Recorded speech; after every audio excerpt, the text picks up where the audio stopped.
സത്യം പറയാച്ചാൽ കൊടൈക്കനാൽ പോയി കഴിഞ്ഞാൽ പ്രകൃതി രമണീയമായ കാഴ്ചകളും മലകളും കുന്നുകളും നിരന്ന് കിടക്കുന്ന സ്ഥലങ്ങളും മാത്രമാണ് ഇവിടെ ഹൈലൈറ്റ് ആയിട്ട് കാണാനുള്ളത്. പല ആൾക്കാരും കുറെ പാർക്കിലും ബീച്ചിലൊക്കെ പോകും. അതൊന്നും ഒരു വൈബ് ഇല്ലട്ടോ മക്കളെ. ഇങ്ങനെയൊക്കെ പോയിട്ട് കുറെ സ്ഥലത്ത് പോയി കുത്തിരിക്കുക. അങ്ങനെ നമ്മൾ ഇന്ന് ഇവിടെയാണ് സ്റ്റേ ചെയ്യാൻ പോകുന്നത്. അപ്പോൾ നമ്മൾ ഏതായാലും ഇവിടെ നിന്ന് സൂക്ഷിച്ചിങ്ങനെ കാണിച്ചു തരാനുള്ള പരിപാടിയാണ്. അങ്ങനെ ഒരു കുന്നിന്റെ മേലെ കയറിയിട്ട് എന്നൊരു കൂക്കി കഴിഞ്ഞാൽ റിഫ്രഷ് എന്നൊക്കെ പറഞ്ഞിട്ട് ആ വരുന്ന ഒരു ഒച്ച ഉണ്ടല്ലോ, ആ ഒരു സംഭവം വരെ കിട്ടും. അമ്മാതിരി പ്രകൃതി രമണീയമായ കാഴ്ചകളാണ് ഇതിങ്ങനെ ഇവിടെ ഇരുന്ന് ഇങ്ങനെ കാണുമ്പോണ്ടല്ലോ. പണ്ടത്തെ കാലങ്ങളൊക്കെ ഓർത്തു, പണ്ട് കുറെ പ്രേമുണ്ടായ കഥകളൊക്കെ ഓർത്ത് ഇങ്ങനെ പോവാ.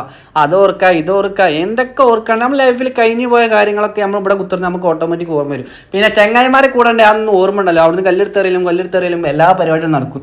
ഇവരെന്താണ് ഈ പോസ്റ്റ് ചെയ്യുന്നത് നമുക്ക് മനസ്സിലായോ? വെറുതെ വീഡിയോ എടുക്കാൻ പറഞ്ഞാണ്ട് ഫോട്ടോ എടുക്കാൻ പറഞ്ഞാണ്ട് ഇങ്ങനെ പോസ്റ്റ് ചെയ്യുക. മറ്റേ ചൊട്ടാണ് ഫോട്ടോ എടുക്കേണ്ടത്, നമ്മളിവിടെ ഇങ്ങനെ വീഡിയോ എടുക്കേണ്ടത്. അതന്നെ പരിപാടി. അതാണ് ഇവിടുത്തെ കാഴ്ചകൾ. ഇന്ന് നമ്മൾ ഇവിടെ സ്റ്റേ ചെയ്യാൻ പോകുന്നത്. അപ്പോൾ നമ്മൾ അതിൻ്റെ പരിപാടികളൊക്കെ കാണിച്ചു തരാം. അതിൻ്റെ ബാക്കിലായിട്ടുള്ള വീഡിയോ നമ്മൾ